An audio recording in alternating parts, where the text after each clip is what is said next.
grego é epithumia, ela nos diz de um impulso interior em direção a algo.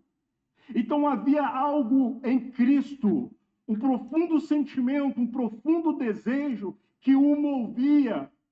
Nós vemos o amor de Deus, a misericórdia de Deus, a graça de Deus, no Espírito Santo, ali enchendo o coração de Jesus, sendo essa combustão, esse movimento que estava o conduzindo à cruz do Calvário. Mas antes, ele tinha que celebrar com os seus. Ele tinha que estar com os seus. Então aqui nós vemos o primeiro movimento. E nesse primeiro movimento é o movimento de comunhão de Deus. Porque o desejo de Jesus, a vontade de Deus, era um movimento de amor, é o movimento da graça que o conduziu em direção aos seus.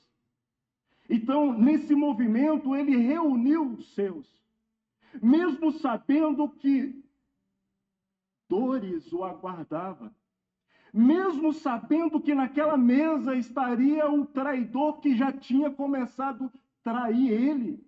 Porque quando Judas chegou lá e para participar dessa mesa, dessa ceia, ele já havia negociado com os religiosos. Ele já havia entregado Jesus em seu coração. Satanás já havia entrado nele porque ele tinha dado brecha. Mas Jesus o amou até o fim. Irmãos, eu não consigo entender isso, porque o amor de Deus, ele é extraordinário. O traidor estava ali e ele estava amando o traidor. Então nós vemos esse movimento de Deus, esse milagre da comunhão de Deus em direção ao homem. Era o que Jesus estava fazendo. Sabe, irmãos, quando nós nos lembramos de Adão, da queda de Adão, lá em Gênesis 3, Adão pecou. E ele se distanciou de Deus por causa do seu pecado. Porque a consciência de seus erros o fez distanciar de Deus.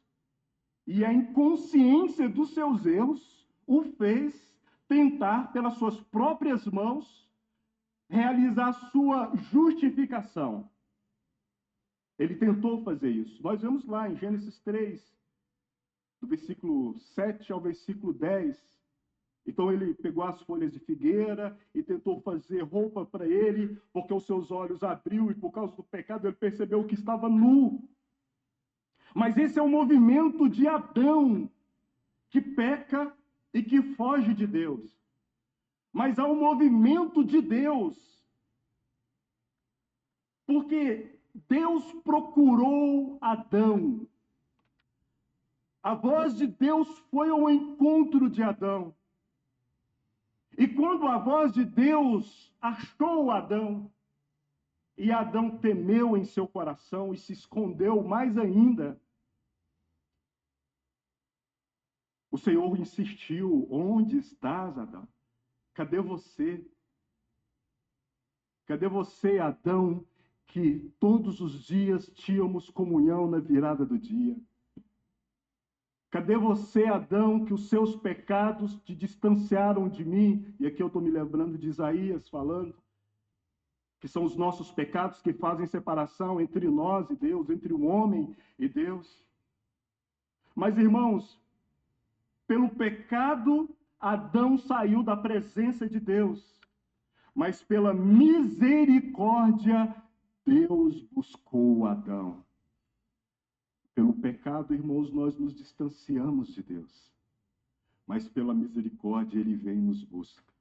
Ele vem e fala conosco. Ele vem e toca profundamente nos nossos corações. Às vezes, através de profundas dores. Às vezes, o Senhor, Ele corta os nossos tentáculos que estão grudados nas coisas desse mundo. Às vezes o Senhor vem e tira o chão debaixo dos nossos pés para acordarmos, para percebermos que nós não somos daqui.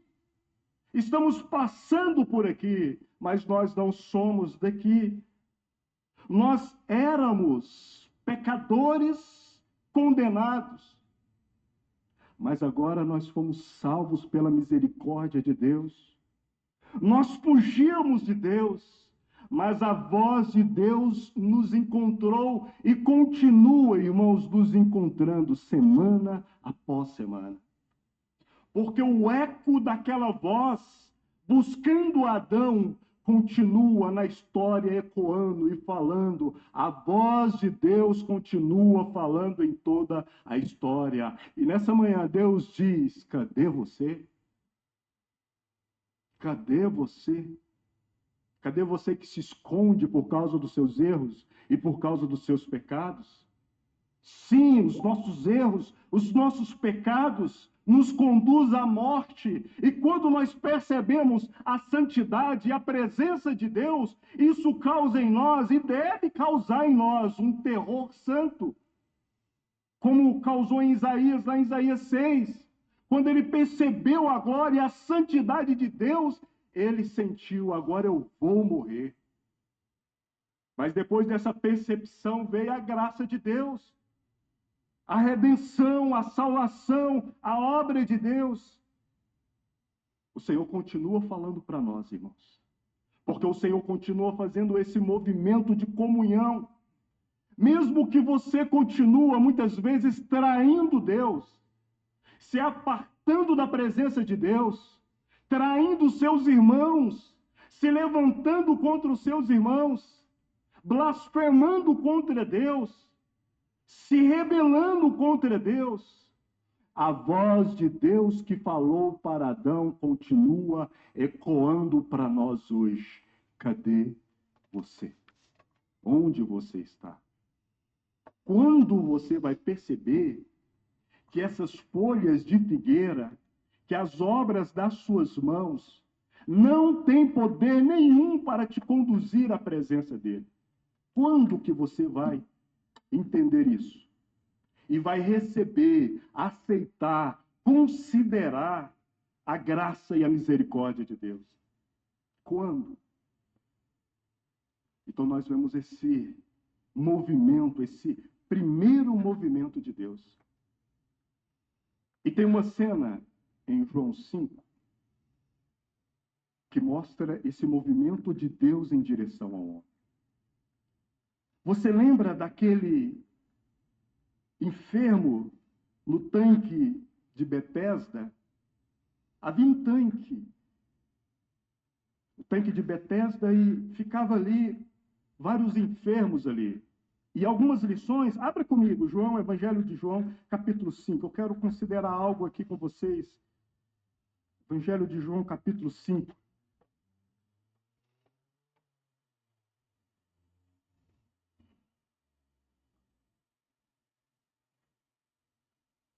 O versículo 2 diz assim: ora, em Jerusalém há, próximo à porta das ovelhas, um tanque chamado em hebreu Betesda, o qual tem 5 alpendres. Nesse jazia grande multidão de enfermos. Enfermos são os que não têm força, sem vigor, sem capacidade própria. Cegos são aqueles que não têm visão espiritual, que não entendem, que não podem perceber. Mancos são aqueles que erram o caminho a todo tempo, porque sempre, por causa da sua deficiência, eles estão pendendo em uma direção. Eles não conseguem caminhar em linha reta. E os ressecados são aqueles sem vida em si mesmo. E todos esses estavam, o texto diz aqui, esperando o movimento das águas. Porque era o que eles podiam fazer, esperar. Muitos tinham aqueles que os levavam em direção às águas. Versículo 4, portanto o anjo descia em certo tempo ao tanque, agitava a água, e o primeiro que ali descia, depois do movimento da água, sarava de qualquer enfermidade que tivesse. E estava ali um homem que havia 38 anos, e se achava enfermo. E Jesus, vendo esse deitado e sabendo que estava nesse estado, olha só, Jesus vendo e Jesus sabendo, né? Havia muito tempo ali, disse: quer ficar são? Você quer sarar? Que pergunta, né? Você quer sarar? Às vezes eu olho esse texto e pergunto: por que Jesus, né? Parece que é uma pergunta que não faz sentido. Mas 38 anos ali. Às vezes eu fico pensando que ele só estava ali porque ele estava inserido no movimento religioso de aguardar as águas. Às vezes eu penso que a esperança no coração dele já tinha sumido e sido sepultada no vale do eu sou para isso mesmo e vou morrer aqui. Então a voz do Senhor tinha que trazer para a superfície a esperança daquele homem, recobrar a esperança dele. Mas ele não podia ir até as águas. E sabe o que curiosidade?